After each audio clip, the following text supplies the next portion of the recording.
واللعنة الدائمة على أعدائك أجمعين من الآن إلى قيام يوم الدين. أما بعد، فقد قال الله تبارك وتعالى في محكم الكتاب الكريم: بسم الله الرحمن الرحيم. يا أيها الذين آمنوا كتب عليكم الصيام كما كتب على الذين من قبلكم لعلكم تتقون.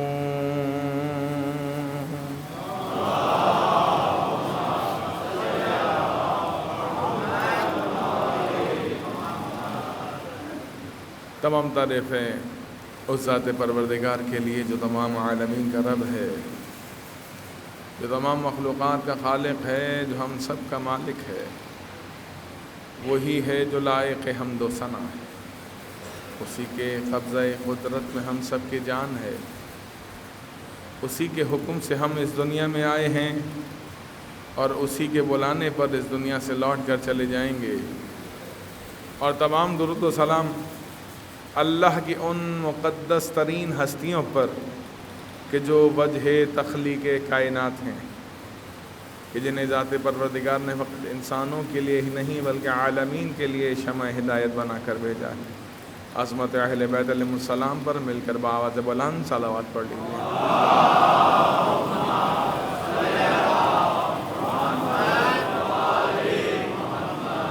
السلام علیکم ورحمۃ اللہ وبرکاتہ. حضرت مومنین، محترم سامعین و بزرگان محترم، السلام علیکم ورحمۃ اللہ وبرکاتہ. اہل ایمان کے لیے سب سے بڑی خوشخبری اور اولیاء خدا کی عید کا مہینہ، گویا کہ خدا کی دید کا مہینہ، ماہ رمضان المبارک، آپ تمام اہل ایمان کو بہت بہت مبارک ہو. پروردگار کا احسان عظیم کہ اس نے ایک مرتبہ پھر ہمیں ماہ مبارک رمضان المبارک کی سعادتیں عطا کی.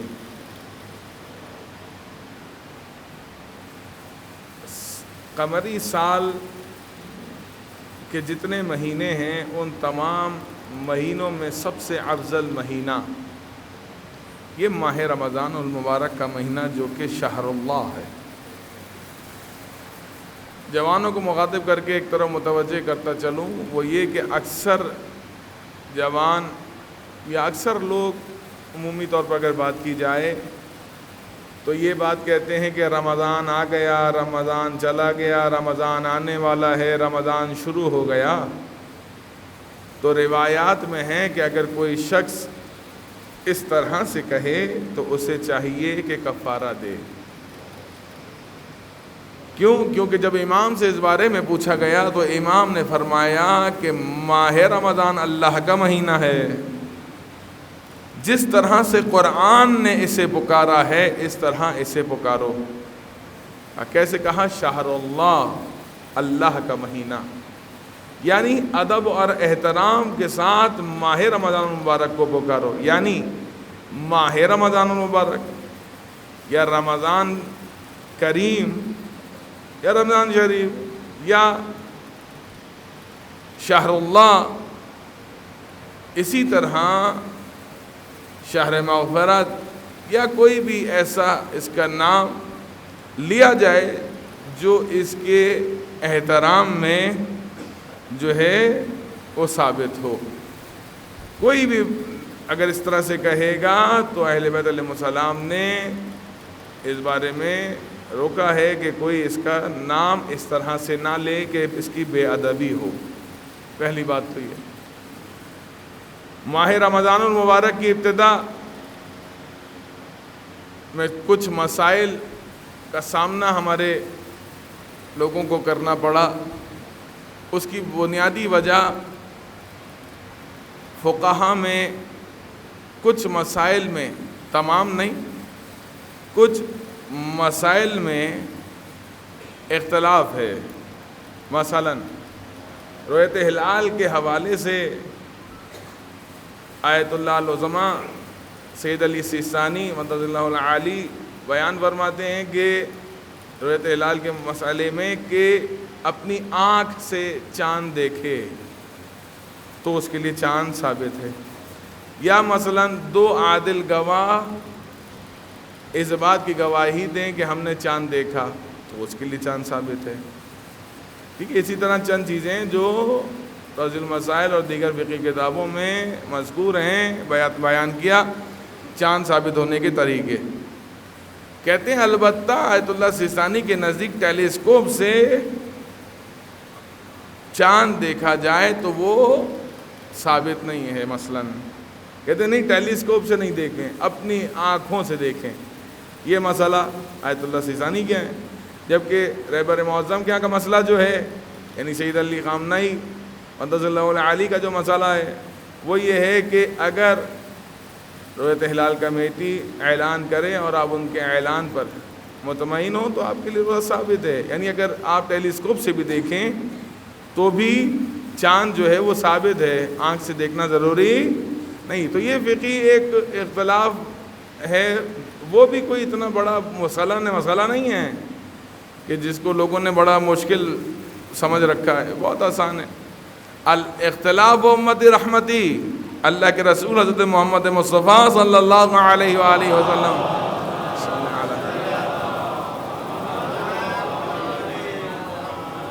اللہ کے رسول کی حدیث مبارکہ ہے الاختلاف امتی رحمتی، میری امت میں اختلاف رحمت ہے. تو کون سا اختلاف؟ عقیدے کا اختلاف نہیں، فقہی اختلاف. عقیدتی اختلاف نہیں، ذاتی اختلافات نہیں، گھریلو اختلافات نہیں، کاروباری اختلافات نہیں، بلکہ الاختلاف امتی رحمتی سے مراد فقہی اختلاف ہے. کیوں؟ کیونکہ جب فقہی اختلاف بڑھتا ہے تو پھر اجتہاد کا دروازہ کھلتا ہے، تحقیق کا دروازہ کھلتا ہے. پھر لوگ تحقیق کرتے ہیں چیزوں کو ثابت کرنے کے لیے. خلاصہ تو یقیناً یہاں تک بات سمجھ میں آ گئی ہوگی جوانوں کے لیے. اب آگے مسئلہ بیان کر دوں کہ مشکل 30 شعبان المعظم اور پہلی ماہ رمضان المبارک کی تاریخ کی نہیں ہے، جس پہ مثلاً ابھی لوگوں کو پریشان دیکھا، مسائل میں مبتلا دیکھا. مشکل اس کی نہیں ہے. ہماری مشکل کیا ہے؟ ہماری مشکل یہ ہے فقہی اصطلاحات سے اور فقہی مسائل سے ناآگاہی. ہم آگاہ نہیں ہیں، فقط یہ مشکل ہے ہماری. اگر ہم بنیادی طور پر جو ہمارے فقہی مسائل ہیں ان کو سمجھ لیں ایک ہی دفعہ تو ہماری تمام مشکلات حل ہو جائیں گی. پھر ہمیں جو یہ فیس بک اور واٹس ایپ اور دیگر سوشل میڈیا گروپس وغیرہ پہ ایپس کے اوپر جو ڈیبیٹس ہو رہی ہوتی ہیں، پھر ہمیں یہ پریشان نہیں کریں گی. بھائی فلاں نے تو یہ میسیج کر دیا، فلانے کا یہ لیٹر ہیڈ آ گیا، فلانے نے یہ وائس بھیج دی، اب ہم کیا کریں؟ ساری رات بیچارے اپنی نیند خراب کی لوگوں نے. بہرحال اس میں کوئی شک نہیں ہے کہ جو لوگ اس حوالے سے پریشان رہے پروردگار ان کو بہترین اجر عطا کرے گا، کیونکہ ان کی پریشانی ذات کے لیے نہیں تھی بلکہ اپنے رب کے لیے تھی، خدا کی اطاعت کے لیے تھی. اگر روزہ ہے تو ہم روزہ رکھیں مثلاً، اگر نہیں ہے تو مثلاً نہیں رکھنا. تو یہ ذاتی پریشانی نہیں تھی. مسئلہ کس کا تھا؟ خدا کی عبادت کا تھا، کیونکہ واجب ہے روزہ رکھنا. لہٰذا اس کا جو اجر ہے وہ خدا کی جانب جو ہے خدا کی بارگاہ میں محفوظ ہے، اس میں دو رائے نہیں ہے. لیکن بہرحال فقہی مسئلہ کے حد تک بیان کر دوں، وہ یہ کہ چونکہ یہ حال ہی میں کل پرسوں یہ مسئلہ پیش آیا تو لہٰذا اس کو پہلے بیان کر دوں کیونکہ ماہ رمضان کا آغاز ہی ہے. تو کہتے ہیں کہ مشکل 30 شعبان المعظم اور پہلی ماہ رمضان مبارک کی نہیں ہوتی. کیوں؟ کیونکہ روایت تو یہی کہتی ہے جو میں نے گزشتہ جمعے بیان فرمائی تھی کہ جو شخص ماہ رمضان سے روزہ رکھتے ہوئے متصل ہو جائے، یعنی 3 روزے ماہ رمضان سے قبل رکھے تو پھر کیا ہوگا؟ کہا 60 روزوں کے بارے میں گزشتہ جمعے میں نے حدیث بیان کی ہے آپ کی خدمت میں. تو مسئلہ اس کا نہیں ہے. مسئلہ کہتے ہیں آیا واجب کی نیت کریں یا مستحب کی سمجھ میں نہیں آ رہا ہے. ایک مشکل یہ ہوتی ہے, یہ بھی کوئی اتنی بڑی مشکل نہیں ہے. بھائی دیکھیے 30 شعبان المعظم کی اگر تاریخ ہے تو پھر ایک مسئلہ فقہی اپنی جگہ موجود ہے جو تمام جوانوں کے اور سننے والوں کے لیے بیان کر دوں کہ جو شخص جس کی اپنی زندگی میں جو اگر واجب روزے قضا ہیں ماہ رمضان مبارک یا کسی کو کوئی اور واجب روزہ, تو وہ مستحب روزہ نہیں رکھ سکتا جب تک اپنے واجب الادا قضا روزوں کو ادا نہ کر لے. ٹھیک ہے, یہ مسئلہ اپنی جگہ ہے. ٹھیک, تو اب اس کے معافی ذمہ کیا ہے, یعنی اس کے ذمے میں کیا چیز ہوتی ہیں مومن کے؟ 3 چیزیں ہوتی ہیں. یا تو وہ مستحب روزہ رکھے, یا تو وہ واجب الادا قضا روزہ رکھے, یا تیسری بات ماہ رمضان کا روزہ جو کہ واجب ہوتا ہے. تو 3 ہی طرح سے روزے ہوئے نا. پھر کچھ روزے مکروہ ہیں, کچھ حرام ہیں. ٹھیک ہے, اس کی بحث میں ابھی نہیں جا رہا.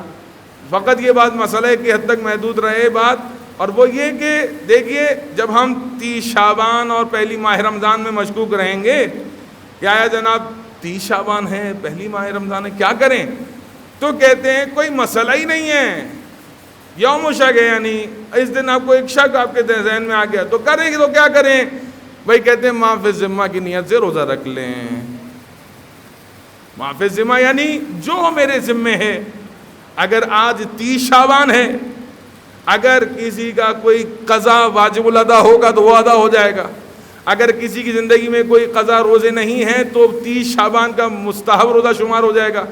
اور اگر پہلی ماہ رمضان المبارک کی تاریخ ہوگی تو ماہ رمضان المبارک کا پہلا روزہ شمار ہو جائے گا. یہ آسان ترین فارمولا ہے کس چیز کے لیے؟ اپنی عبادت کو محفوظ کرنے کے لیے اور پریشانی سے بچنے کے لیے. وہ کیا کہ جناب اگر 30 شعبان اور پہلی ماہ رمضان المبارک کے درمیان شک ہو کہ آیا 30 شعبان ہے یا پہلی ماہ رمضان ہے تو روزہ رکھیں, روزے کو ترک نہ کریں. وہ جو مسئلہ شدید ہے وہ الگ ہے, وہ میں بتا دیتا ہوں, وہ بھی بتا دیتا ہوں. کرنا کیا ہے؟ کہتے ہیں معاف ذمہ کی طرف سے نیت کریں. مطلب معاف ذمہ کی نیت کریں یعنی کیا مطلب؟ یعنی مطلب یہ ہے کہ نیت یہ کریں کہ جو میرے ذمے ہے میں وہ روزہ رکھتا ہوں قربتاً اللہ, نہ واجب نہ مستحب, یہ کہنے کی ضرورت ہی نہیں ہے. معاف ذمہ کی نیت کریں تمام. اب جو بھی ہوگا روزہ وہ شمار ہو جائے گا. ٹھیک ہے, لہذا فقہی مسئلے کے جو اختلافات ہیں وہ اتنے شدید نوعیت کے نہیں ہیں. میں نے عرض کیا کہ فقہی مسائل کا اختلاف تو امت میں رحمت قرار دیا اللہ کے رسول نے. اب جو تھوڑا سا شدید مسئلہ پیش آتا ہے وہ کہاں پیش آتا ہے؟ وہ پیش آتا ہے 30 ماہ رمضان المبارک کی تاریخ ہے یا پہلی شوال ہے. یہ مسئلہ زیادہ سنگین ہے. کیوں؟ اس کی وجہ بھی بتاتا ہوں. اس لیے کہ اگر 30 ماہ رمضان المبارک کی تاریخ ہے تو روزہ رکھنا واجب, اگر پہلی شوال کی تاریخ ہے تو روزہ رکھنا حرام, کیونکہ عید کے دن روزہ رکھنا حرام ہے. تو بالکل ہی برعکس ہے. یہاں تو کوئی آپشن ہی نہیں ہے, یہاں کوئی آپشن ہی نہیں ہے کہ بھائی جناب آیا مستحب روزہ ہو جائے گا چلو کوئی بات نہیں واجب نہیں ہے. تو نہیں بھائی, یہاں تو روزہ رکھنا ہی حرام ہے اگر عید کا دن ہے. تو یہاں تھوڑی سی سنگینی ہوتی ہے. خیر خلاصہ جس نے روزہ رکھا معافی ذمہ کی نیت سے انشاءاللہ کہ پروردگار اس کو اپنی بارگاہ میں قبول فرمائے گا. آج کے دن چونکہ ماہ رمضان مبارک کا پہلا جمعہ, وہ ماہ مبارک کہ جس کی راتیں بھی عبادت ہیں, کہ جس کے دن بھی عبادت کے لیے ہے. دن میں حالت میں روزہ میں ہو تو بھی عبادت, رات میں سو رہا ہو تو بھی پروردگار اس کو تسبیح کا ثواب عطا فرماتا ہے. سال کے تمام مہینوں میں سب سے افضل ترین مہینہ شہر اللہ ماہ رمضان المبارک کا مہینہ ہے. ارے یار کیا ضرورت تھی اللہ کو روزے فرض کرنے کی؟ مسلمانوں کو بھی مصیبت میں ڈال دیا. انسان ہے نا, سوچتا ہے مختلف پیراہوں سے, مختلف طریقے سے سوچتا ہے. ایسے سوچنے والے بھی ہیں. یار نمازیں پڑھ رہے تھے کافی تھے, محاورہ بن گیا, گئے تھے نمازیں معاف کروانے, روزے بھی گلے پڑ گئے. اس لیے ایسے نہیں ہے. یہ جو محاورہ بنایا گیا ہے ایسا ہے نہیں کہ جناب وہ کہتے ہیں جناب وہ ہمارے یہاں نہیں ہے یہ مسئلہ, ہوگا کسی کے یہاں. تحقیق کیجئے کس کے یہاں ہے کہ جناب وہ رسول گئے معراج پہ, کہا یا اللہ نمازیں بہت زیادہ ہیں, 100 رکعت پتہ نہیں 1000 رکعت بیان کرتے ہیں اور کچھ کم کرتے ہیں. اچھا بھائی ٹھیک ہے, یہ لو تم نمازوں کے لیے آئے تھے, یہ لو نمازیں جو کا چھوڑو, روزے بھی رکھو. اب ایسا نہیں ہے, ایسا ہرگز نہیں ہے. یہ ہمارے یہاں نہیں ہے کم سے کم, ٹھیک ہے. جو محاورتاً کہا جاتا ہے لیکن اس طرح کی کوئی حقیقت نہیں ہے. جو ماہ رمضان المبارک کے روزے ہیں, چونکہ پورے سال میں ایک یہ مہینہ ہے جو ماہ رمضان المبارک کا مہینہ جس میں روزے رکھنا واجب ہیں. بقیہ مہینوں میں تو سب مستحبات ہیں, وہ بھی بیان کر دیا ائمہ علیہ السلام نے بیان فرمائے ان کو. خلاصہ تو ایسے ذہن جو یہ سوچتے ہیں یار اللہ نے یہ کیا کیا یار, 30 دن کے روزے, حالانکہ ہم سے 1 گھنٹے کی بھوک برداشت نہیں ہوتی ہے تو صبح سے لے کر رات تک کے لیے روزے رکھنے کی بلی پابند کر دیا. آپ کیا کریں؟ آپ کی تسلی و تشفی کے لیے اللہ نے قرآن کریم میں اس آیت کو نازل فرمایا. آیت نمبر ہے 183 سورہ بقرہ, جو ہے سورہ بقرہ کی آیت مبارکہ.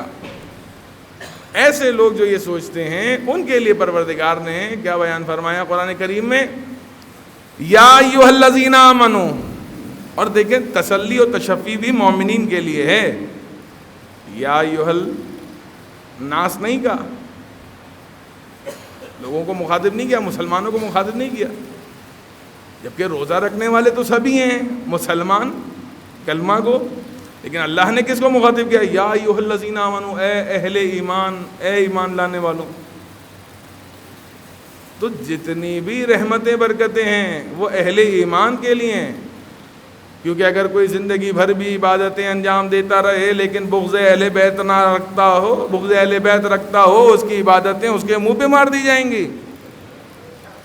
ضروری ہے عبادتوں کی قبولیت کے لیے کہ اہل دل میں محبت و ولایت اہل بیت علیہ السلام ہو. تو مومنین کے لیے کیا تسلی و تشفی کہ یا ایھا الذین آمنوا کتب علیکم الصیام, اے ایمان والوں تم پر روزے کا حکم لکھ دیا گیا ہے, یعنی تم پر روزے فرض کر دیے گئے ہیں, واجب کر دیے گئے ہیں. کما کتب علی الذین من قبلکم, جس طرح تم سے پہلے والے لوگوں پر روزے فرض کیے گئے یا لکھ دیے گئے یا واجب کر دیے گئے. کیوں؟ لعلکم تتقون, تاکہ تم تقوی اختیار کر لو.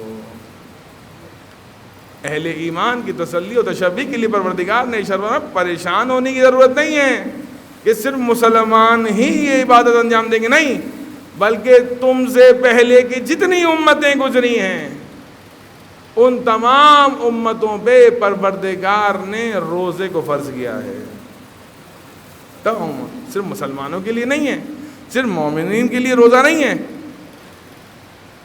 یوں کہوں کہ البتہ ایک فرق ہے مسلمان اور مومن کے روزے میں.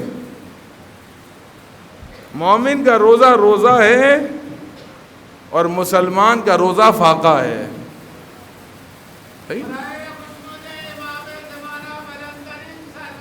اللہ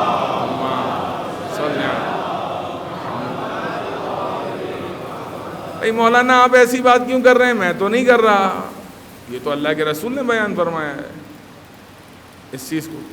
وہ عبادت نہیں ہے کہ جو بغض اہل بیت رکھنے والا انجام دے.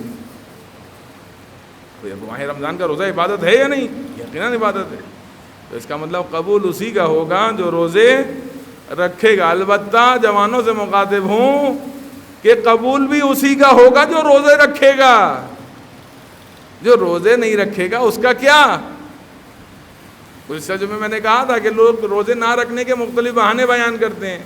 کوئی کہتا ہے میرے معدے میں درد ہے, کوئی کہتا ہے مجھے پانی کا زیادہ مسئلہ ہوتا ہے, ڈاکٹر نے کہا پانی زیادہ پئیں. ٹھیک ہے, اپنی طرف جس کی شرعی عذر ہے نہ رکھے. اور ایک چیز بزرگان کے لیے خصوصی طور پہ بیان کر دوں یہاں بات روک کے, جتنے بزرگان میری آواز سن رہے ہیں سب میری طرف متوجہ رہیں ایک طرف. وہ یہ کہ روزہ واجب ہے, بالکل واجب, لیکن اللہ کی مرضی سے, اپنی مرضی سے نہیں. یعنی مثلاً کیا, ایک چھوٹی سی مثال دوں, مثلاً یہ کہ سفر میں روزہ قصر ہے. اگر سفر مختصر ہے 2-3 دن کا سفر, روزہ قصر ہے. نہیں جناب میں تو باہر گیا ہوں دبئی 2-3 دن کے لیے, مجھ پہ تو کوئی تھکاوٹ نہیں ہے, کوئی خستگی نہیں ہے, لہذا میں تو روزہ رکھوں گا.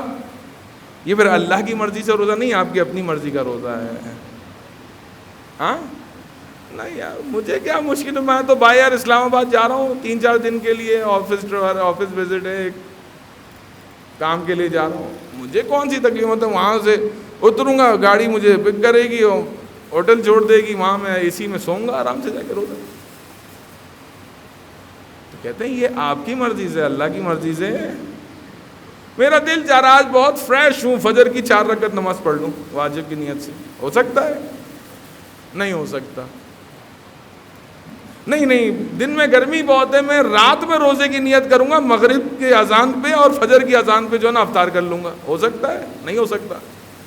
جو اللہ نے شریعت نازل کر دی بس اسی کے ہمیں پیرو رہنا ہے, اسی پر ہمیں عمل کرنا ہے. ایک مسئلہ بزرگان کا جو بڑا مسئلہ, اس میں بھی خدا ان کو اجر دے گا, ایسا نہیں ہے کہ خدا اجر نہیں دے گا, یقیناً دے گا. لیکن ایک مسئلہ جو مثلاً گھر والوں کے لیے بڑے پریشان کون ہوتا ہے, وہ کیا, مولانا صاحب ہم اپنے والدین کو سمجھاتے ہیں آپ بزرگ ہو گئے ہیں, ڈاکٹر نے منع کیا ہے روزہ نہ رکھیں, لیکن کہتے ہیں روز ماہ رمضان آتے ہیں ہم روزہ نہ رکھیں, ہو ہی نہیں سکتا. مولانا صاحب روزہ رکھتے ہیں, ہمیں مجبوراً خاموش رہنا پڑتا ہے, والدین کے احترام میں کیا بولیں, نتیجہ کیا نکلتا ہے, نتیجہ یہ نکلتا ہے کہ افطار کے وقت ہماری افطار ہاسپٹل میں ہو رہی ہوتی ہے. کیا کریں حسن محترم, آپ کا خدا ظالم نہیں ہے, آپ کا خدا رحمان اور رحیم ہے. وہ 70 ماؤں سے زیادہ محبت کرتا ہے. آپ کو کیا تکلیف میں دیکھ کر وہ آپ پہ شرعی تکلیف ساقط نہیں کرے گا؟ یقیناً کرے گا. اگر کوئی سمجھتا ہے کہ میری 70 سال ایج ہے اور ماشاءاللہ میں بالکل فٹ فاٹ ہوں, بہت اسٹرانگ ہوں, مجھے کوئی ایشو نہیں ہے, نہ کوئی بیماری ہے, میں روزہ بالکل رکھیں, واجب ہے. لیکن اگر کوئی مریض ہو اور روزہ رکھنا اس کے لیے ضرر شدید ہو تو روزہ رکھنا اس کے لیے حرام ہے. بالکل واضح مسئلہ, ٹھیک ہے, یاد رہے گا مسئلہ. روزہ رکھنا واجب نہیں ہے. اب اگر روزہ رکھے گا تو موت واقع ہو جائے گی. حرام ہے روزہ رکھنا. وہ روزہ جو تھوڑی دیر پہلے واجب تھا جب آپ صحت مند تھے, اب روزہ رکھنا جائز ہی نہیں ہے. لہذا بچے اگر آپ سے محبت میں کہہ رہے ہوتے ہیں تو شریعت کا پاس رکھیے. آپ کے احترام میں آپ کے بچے آپ کی محبت میں کہہ رہے ہوتے ہیں کہ ایسا نہ ہو کہ روزہ رکھنے سے آپ تکلیف میں مبتلا. خدا اگر آپ روزہ رکھنے کی نیت ہے اور لیکن کسی شرعی عذر کی وجہ سے روزہ نہیں رکھ پا رہے ہیں اور دل میں مثلاً ایک وہ ہے یار کاش میں روزہ رکھنے کے قابل ہوتا, خدا آپ کو عام حالت میں روزہ رکھنے سے زیادہ اجر عطا کرے گا اگر آپ خدا کی اطاعت کرتے ہوئے اس کو روزہ کو نہیں رکھیں گے. یار خدا نے اجازت دی ہے, میرا تو دل ہے کہ میں روزہ رکھوں, لیکن خدا نے کہا ہے کہ اگر مثلاً میں روزہ رکھوں گا تو میرے لیے ضرر شدید ہے, موت واقع ہو سکتی ہے. نہیں, خدا نے روکا ہے لہٰذا میں روک رہا ہوں. روزہ رکھنے سے زیادہ ثواب ملے گا آپ کو. اس طرف نہ جائیے کہ جناب بس ٹھیک ہے اب صحت زندگی کے آخری دن ہے, مولانا کیسے, ہمارا دل ہی نہیں مطمئن ہوتا کہ روزہ نہ رکھیں. ایسا نہیں ہوتا. اپنی مرضی نہیں کرنی, اللہ کی مرضی پہ عمل کرنا ہے نا, یاد رکھیے. تو یہ مشکل اپنی جگہ ہے. لہذا روزہ واجب ہے, لیکن اس کے لیے جو روزہ رکھنے کی طاقت رکھتا ہو, ٹھیک ہے نا. اور صرف آپ پر نہیں ہے, تمام سابقہ امتوں پہ روزے کو فرض کیا گیا. البتہ روزوں کی شکل مختلف ہوتی تھی, احکامات چونکہ شریعت مختلف رہی ہیں لہذا احکامات مختلف رہے ہیں. ہے کیا در حقیقت؟ روزہ ہے کیا؟ کس چیز کا نام ہے؟ آذان فجر سے، یا یوں کہوں وقت آذان فجر سے وقت آذان مغرب تک خدا کی خوشنودی کے لیے، یہ جملہ انتہائی اہم ہے، خدا کی رضا کے لیے، خدا کی اطاعت کرتے ہوئے ان چیزوں سے جو مبطلات روزہ ہیں اپنے آپ کو محفوظ رکھنا، یہ ہے روزہ۔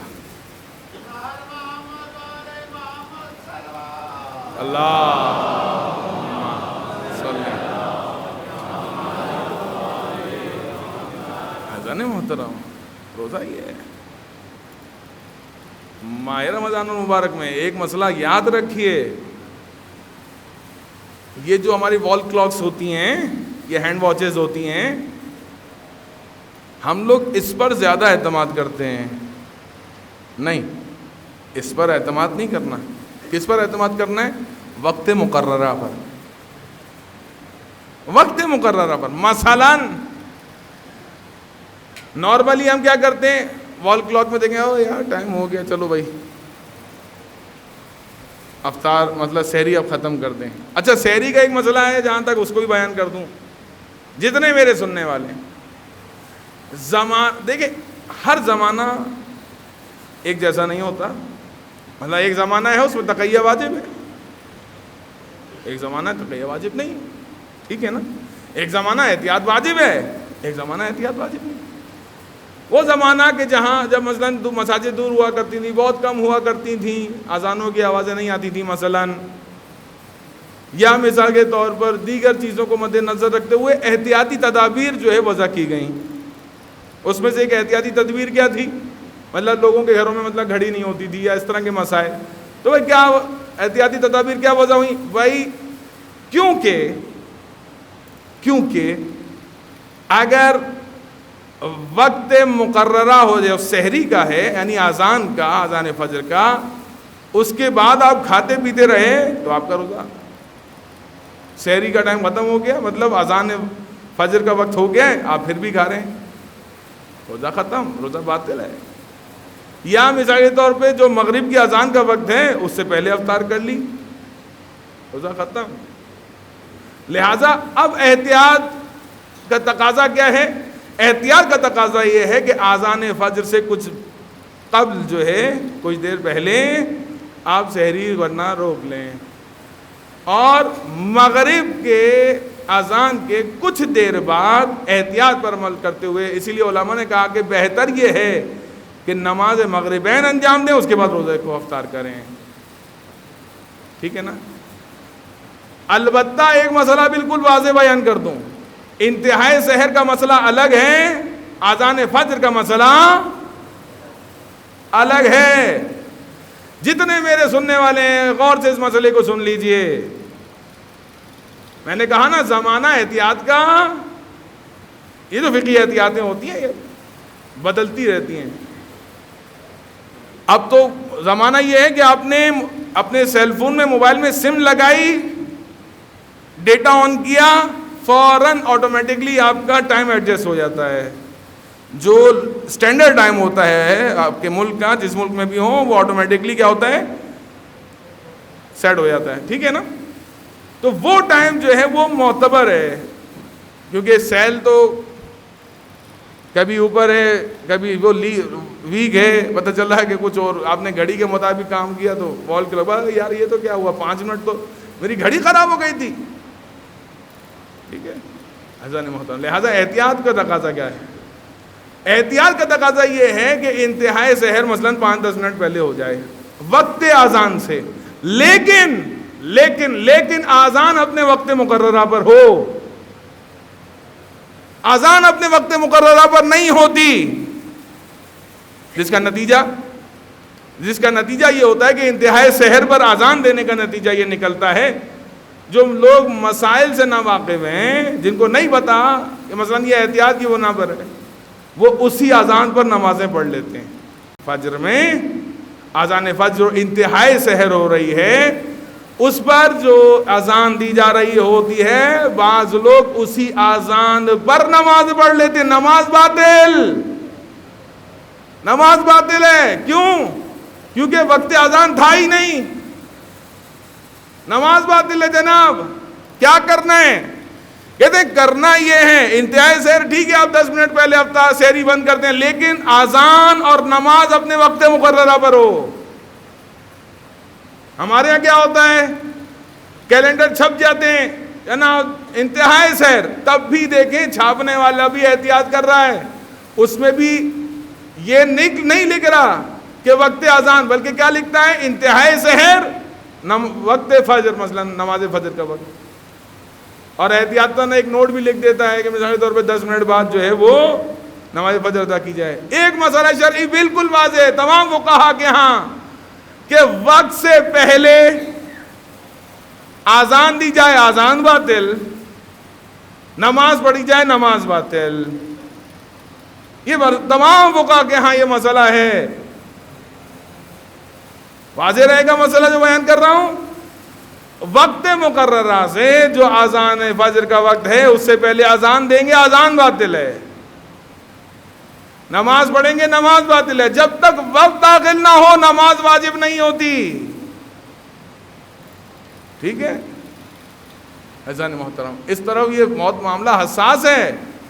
اگر وقت احتیاط یعنی انتہائی سحر پر اذان پر آپ سحری روک رہے ہیں تو اکثر لوگ اسی اذان پر نماز ہی پڑھ رہے ہیں. کون دیکھتا ہے کارڈ؟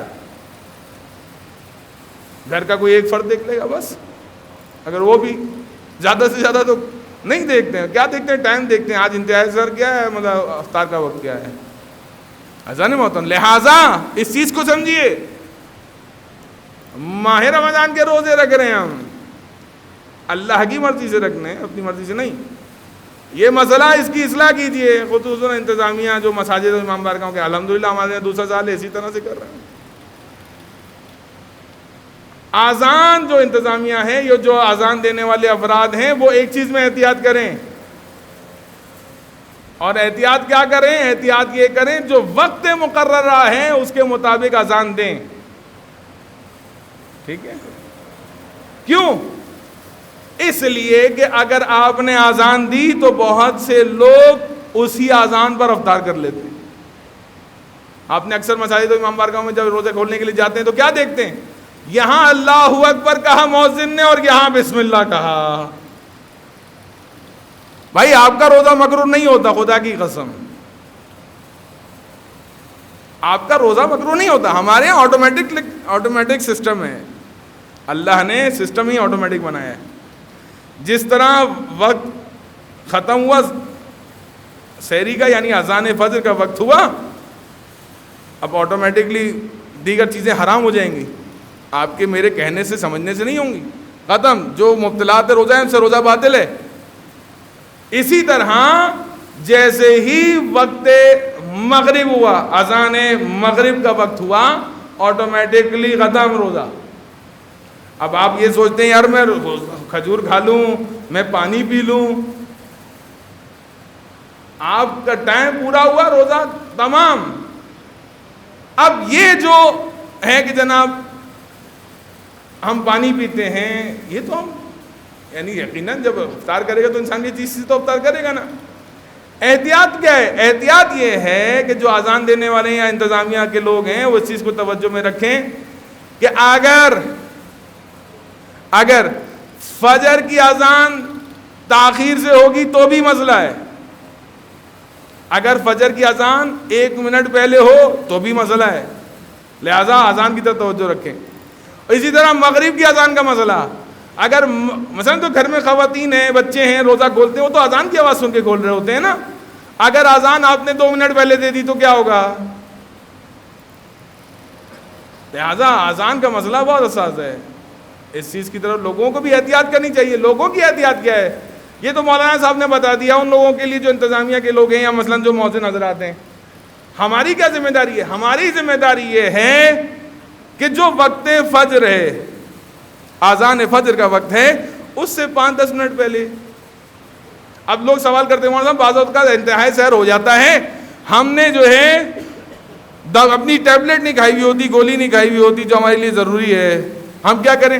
کہتے ہیں یہ جو احتیاطی وقت ہے نا، یہ تو احتیاطی وقت ہے، اس میں آپ یعنی انتہائی سحر اور اذان فجر کے درمیان کا وقت جو ہوتا ہے، اس کے درمیان آپ جو ہے کیا کر سکتے ہیں؟ مثلاً پانی پی سکتے ہیں، دوا کھا سکتے ہیں، کوئی حرج نہیں ہے، جو احتیاطی وقت ہے کوئی حرج نہیں۔ لیکن جو نماز مغربین کا مسئلہ ہے وہ زیادہ حساس ہے۔ وہ کیوں حساس ہے؟ 2 منٹ پہلے آپ نے اذان دے دی اور لوگوں نے ہاتھ میں کھجور لے کے بیٹھے ہیں، پانی کا گلاس، یہاں اذان ہوئی، بسم اللہ۔ پھر یہ ایسا ہے جیسے بکرے کی گردن پہ چھری چلاتے نا بسم اللہ کے ایسا نہیں محترم، خدا کی عبادت کو عبادت سمجھ کے انجام دینا ہے۔ ٹھیک ہے، صحیح ہے، سب کے روزے جیسے نہیں ہوتے۔ ایک آدمی جو وائٹ کالر ہے، مطلب اس کی اچھی جاب ہے، آفس میں بیٹھا ہے، اے سی چل رہا ہے، چلڈ ماحول ہے، کوئی مسئلہ ہی نہیں ہے، روزہ اس کے لیے فری ہے، کوئی مسئلہ ہی نہیں ہے، ٹھیک یا لیکن ایک آدمی ہے جو مزدور ہے، ریڈی والا آدمی ہے، کسان ہے، اس کے لیے روزہ اس کی طرح نہیں ہے جو اے سی میں بیٹھ کے روزہ گزار رہا ہے۔ اس بات کی حقیقت تسلیم اپنی جگہ، لیکن علماء کہتے ہیں چونکہ عبادت ہے تو روح عبادت یہ ہے کہ اس کو عبادت کو حق ادا کیا جائے، اور وہی یہی کہ اذان فجر سے کچھ وقت پہلے احتیاطی طور پہ اور اذان مغرب کے کچھ بعد بہتر یہ ہے، عرفا کہتے ہیں، علماء کہتے ہیں بہتر یہ ہے مغرب عشاء کی نماز پڑھ کے آپ جو ہے وہ، اکثر لوگ سوال کرتے ہیں کیا مولانا صاحب مغرب عشاء میں ہم مساجد میں نماز پڑھنے کے لیے جاتے ہیں، وہاں تو صرف مغرب ہوتی ہے، عشاء ہوتی ہے، نوافل نہیں ہوتی، ہم کیا کریں؟ کوئی مسئلہ نہیں، افطار کے بعد آپ نوافل پڑھ لیں، کیا ہو گیا؟ مغرب عشاء کی نوافل افطار کے بعد پڑھ لیں، کیا مشکل ہے؟ ایسا نہیں محترم، لہذا احتیاط کیجئے، اپنی عبادتوں کو اللہ کی رضا، اس کی مرضی کے مطابق انجام دیجئے انشاءاللہ کے لیے یہ جو روزے کے اثرات ہیں روحانی و جسمانی، انشاءاللہ یہ اثرات مثبت ظاہر ہونے لگیں گے۔ صلوات پڑھ لیجیے محمد و آل محمد۔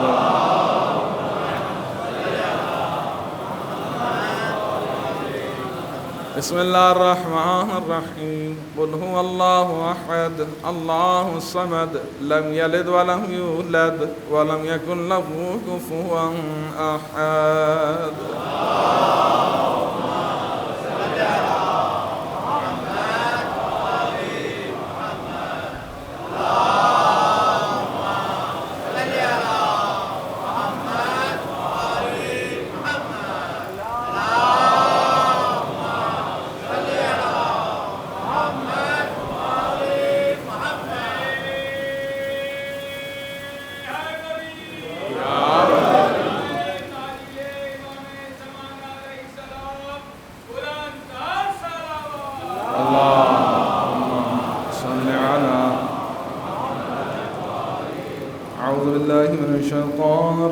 بسم اللہ الرحمن الرحیم، الحمد للہ رب العالمین، اللہم لک الحمد بدیع السماوات والارض الجلال والاکرام رب الارباب والہ کل معلوم وخالق کل مخلوق ووارث کل شیء لیس کمثلہ شیء وہو بکل شیء محیط۔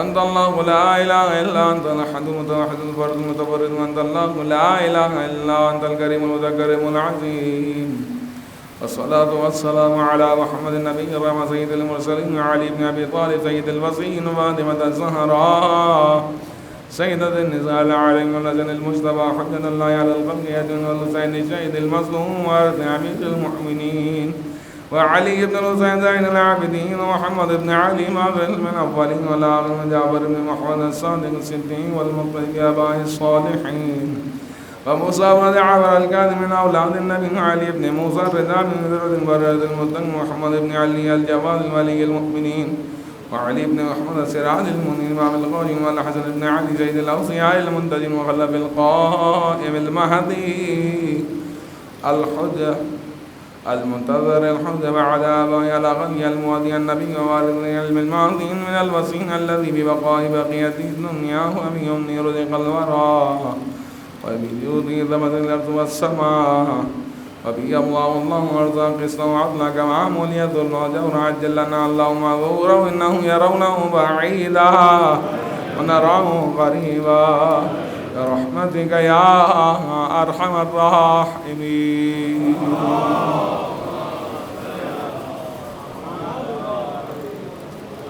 أعوذ بالله من الشيطان الرجيم بسم الله الرحمن الرحيم وبه نستعين وهو خير المعين. قرآن کریم پروردگار ماہ رمضان کے روزوں کو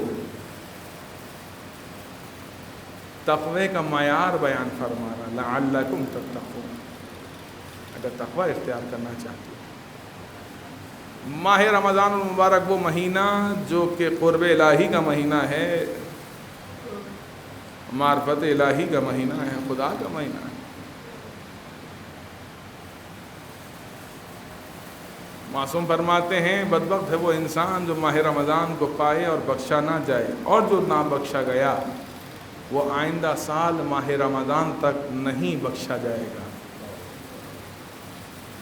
لہذا اپنے لیے زیادہ راہ سفر آخرت کے لیے ان چیزوں کو غنیمت سمجھیے.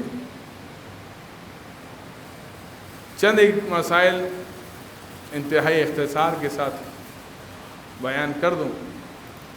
ماہ رمضان مبارک کا دوسرا روزہ، جیسا کہ میں نے بیان کیا روزے کے احکامات، اس میں جو اہم ترین چیز ہے وہ مبطلات روزہ اور مکروہات روزہ کا سمجھنا ہے. اکثر لوگ مکروہات کو بھی مبطلات سمجھ رہے ہوتے ہیں. ایک واضح بات وہ ہے نیت. نیت زبان سے ادا کرنا ضروری نہیں. فقط آپ نے ارادہ کیا ہے روزہ رکھنے کا سحری کی تمام، ٹھیک ہے. اب وہ جو کارڈوں پہ لکھی ہوئی ہوتی ہے یا ٹی وی یا LED وغیرہ پہ چل رہی ہوتی ہے میں آج کے دن کا روزہ رکھتا ہوں ماہ رمضان المبارک کا فلاں فلاں فلاں، یہ ضروری نہیں. آپ کا قصد ارادہ ہے کافی. آپ پورے ماہ رمضان المبارک کے روزوں کی ایک ہی دن میں نیت کر سکتے ہیں. اس کے بڑے بینیفٹس ہیں کہ مطلب اگر کبھی تاخیر سے آنکھ کھلی، سحری نہیں کیا آپ نے، آپ روزہ کنٹینیو کر سکتے ہیں، کوئی مسئلہ نہیں، کیونکہ آپ نے پہلی ماہ رمضان کو ہی 30 روزوں کی نیت کر لی تھی. تو جو مبطلات روزہ ہیں بغیر ان کی تفصیل میں جائے ہوئے یہ بات بیان کر دوں. 8 چیزیں ہیں جو مبطلات روزہ ہیں، ان کو ذہن نشین کر لیجئے بس. بقیہ کسی چیز سے روزہ باطل، یعنی ان 8 چیزوں کو سننے کے بعد کوئی جوان یہ سوال نہ کرے کہ مولانا صاحب سر میں تیل لگانے سے روزہ باطل ہو جائے گا، مولانا صاحب کیا خوشبو لگانے سے روزہ باطل ہو جائے گا، مولانا صاحب بال کٹوا سکتے ہیں روزہ تو باطل نہیں ہوگا. یہ چیزیں ان 8 چیزوں کو سننے کے بعد سوال اس کے علاوہ کریں، اس کی جزیات بھی بات کریں، لیکن مطمئن رہیں کہ ان 8 چیزوں کے علاوہ روزہ باطل نہیں ہوگا. وہ 8 چیزیں کیا ہیں؟ کہتے ہیں کھانا اور پینا، یہ ایک شمار ہوا ہے. کھانا اور پینا البتہ واضح رہے انجیکشن لگوانے سے، ڈرپ لگوانے سے، خون دینے سے روزہ باطل نہیں ہوتا. چاہے ڈرپ آپ تقویت کے لیے ہی کیوں نہ لگوا رہے ہوں، انجیکشن آپ طاقت کا ہی کیوں نہ لگوا رہے ہوں، روزہ باطل نہیں ہوتا. انجیکشن اور ڈرپ وغیرہ لگانے سے، خون دینے سے روزہ باطل نہیں ہوتا. کہتے ہیں کھانا پینا نمبر 1، نمبر 2 جمع کرنا، نمبر 3 استمنا کرنا، نمبر 4 اب کوئی مجھ سے اس کی تفصیل نہ پوچھے تو مسائل کی طرف رجوع کرے. نمبر 4 خدا، پیغمبر اور ان کے جانشین سے احتیاط واجب کی بنا پر کوئی جھوٹی بات منسوب کرنا. کوئی بات اللہ کے رسول نے فرمائی نہیں ہے، آپ نے کوٹ کر دی، روزہ باطل ہے. امام علی نے کچھ فرمایا نہیں ہے، آپ نے اپنی طرف سے کوٹ کر دیا، ولاؤ یہ کہ آپ نے کسی سے سن کے ہی کوٹ کیوں نہ کیا ہو، روزہ باطل ہے. کہتے ہیں گاڑے غبار کو حلق تک پہنچانا احتیاط واجب کی بنا پر مبطلات روزہ میں سے ہے. یعنی جو کہیں دھواں ہے، گاڑا دھواں، اس کو آپ انہیل کر رہے ہیں. اذان صبح تک جنابت ہے یا نفاس کی حالت میں یعنی نجاست کی حالت میں رہنا، اذان صبح تک یعنی اسی حالت میں اذان ہو جائے تو. کسی سیال چیز سے حکم انیما لینا، یعنی لیکوڈ فارم میں اگر کوئی چیز ہے انیما لے رہے ہیں، ولو یہ کہ بیماری ہی کے لیے کیوں نہ ہو، روزہ باطل ہے. الٹی کرنا اگر زبردستی بیماری کی وجہ سے بے ساختہ ہو گئی ہے تو روزہ باطل نہیں ہے. اگر زبردستی الٹی کی جا رہی ہے ابا کو دکھانے کے لیے کہ میری طبیعت صحیح نہیں ہے, کالج نہیں جاؤں گا, روزہ باطل ہے. کہتے ہیں یہ 8 چیزیں ہیں جو روزے کو باطل کرتی ہیں. اگر کوئی یہ کام انجام دے گا, یعنی یہ 8 امور کو انجام دے گا, روزہ باطل ہے. اور چند ایک چیزیں ہیں جو مکروہات روزہ میں ہیں, جو روزے کو مکروہ کرتی ہیں, یعنی روزہ باطل نہیں ہے, فقط روزے کا ثواب کم ہو جائے گا. مثلا آنکھ میں دوا ڈالنا, سرما لگانا اس وقت مکروہ ہے جب اس کا ذائقہ حلق میں آئے, اگر نہیں آئے تو مکروہ بھی نہیں ہے. یعنی آنکھ میں دوا ڈالی جا سکتی ہے, سرما لگایا جا سکتا ہے. ہر ایسا کام کرنا جو کمزوری کا باعث ہو, مثلا خون دینا, باطل نہیں ہوتا ہے, روزہ مکروہ ہوتا ہے, ثواب کم ہو جاتا ہے. ناک میں دوا ڈالنا جبکہ یہ علم نہ ہو کہ حل تک پہنچے گی, اگر یہ علم ہو کہ حل تک پہنچے گی تو استعمال جائز نہیں ہے. ناک میں دوا ڈالنا اور آنکھ میں دوا ڈالنے میں فرق ہے, اسی لیے اس کو الگ بیان کیا گیا ہے. خوشبودار جڑی بوٹیوں کا سونگھنا, اب کہتے ہیں خوشبو نہیں لگا سکتے, کس نے کہا خوشبو نہیں لگا سکتے؟ کہتے ہیں مستحب ہے روزے کی حالت میں خوشبو لگائی جائے نماز پڑھتے وقت. شیاف یعنی خشک چیز سے انیما لینا مکروہ ہے. جو لباس پہن رکھا ہو اسے تر کرنا مکروہ ہے. دانت نکلوانا, ہر وہ کام کرنا جس سے منہ سے خون نکلے, یہ بھی مکروہ ہے, روزہ باطل نہیں ہے. تر لکڑی یعنی برش کرنا, ٹوتھ پیسٹ برش کرنا کیا ہے؟ کہتے ہیں مکروہ ہے, روزہ باطل نہیں ہوتا. بلا وجہ پانی یا کسی سیال چیز کو منہ میں لینا, یعنی پانی, ٹھنڈے پانی سے کلیاں کر رہے ہیں, کہتے ہیں یہ بھی مکروہ ہے, روزہ باطل نہیں ہے. اسی طرح بات بالکل واضح ہو گئی کہ یہ چیزیں مبطلات روزہ میں سے نہیں ہیں, سوائے ان 8 چیزوں کے. کھانے پینے کی جو چیزیں بیان کی گئی ہیں فقط وہ مبطلات روزہ ہیں. یہ جو باتیں بیان کی ہیں یہ مکروہات روزہ ہیں, یعنی ان چیزوں سے فقط روزے کا ثواب کم ہوگا, روزہ باطل. یہ ہے شریعت محمدی, اور اسی شریعت محمدی کو بچانے کے لیے امام حسین نے قربانی دی کربلا میں. بہت آسان ہے لوگوں کا یہ کہہ دینا کہ کیوں روتے ہو حسین پر. خدا کی قسم اگر حسین نہ ہوتے تو نہ آج مسجدوں میں اذانیں ہوتی, نہ ماہ رمضان کے روزے ہوتے, نہ عبادتیں ہوتی. ہمارا سلام ہو اس حسین پر جسے کربلا میں دوڑا دوڑا کر مارا گیا. معصوم فرماتے ہیں ہمارا سلام ہو ہمارے اس جد پر کہ جس کے بدن اطہر پر گھوڑوں کو دوڑایا گیا, کہ جس کا لاشا تیروں پر معلق ہو گیا. پالنے والے تجھے واسطہ دے کر دعا کرتے امام حسین علی مقام کا, ہماری عبادتوں کو اپنی بارگاہ میں قبول فرما, ہمارے گناہوں کو معاف فرما, ہمارے ماہ رمضان کی عبادتوں کو خصوصی طور پہ قبول فرما, ہمیں ماہ رمضان کے روزے رکھنے کی توفیق عنایت فرما, حرام کاریوں سے محفوظ رہنے کی توفیق عنایت فرما. جو بے گھر ہیں ان کو اپنے ذاتی مکان میں رہنا نصیب فرما, جو بے اولاد ہیں ان سب کو اولاد عطا فرما, تمام اہل ایمان اہل عزا کی حفاظت فرما, دشمنان اہل بیت, دشمنان اسلام, دشمنان پاکستان کو نیست و نابود فرما, مقامات مقدسات کی حفاظت فرما. رب کائنات اپنی آخری حجت کے ظہور میں تعجیل فرما, ہمیں امام کے ادنا ترین غلاموں میں شمار فرما. ان اللہ ملائکتہ یصلون علی النبی یا ایھا الذین آمنوا صلوا علیہ وسلموا تسلیما.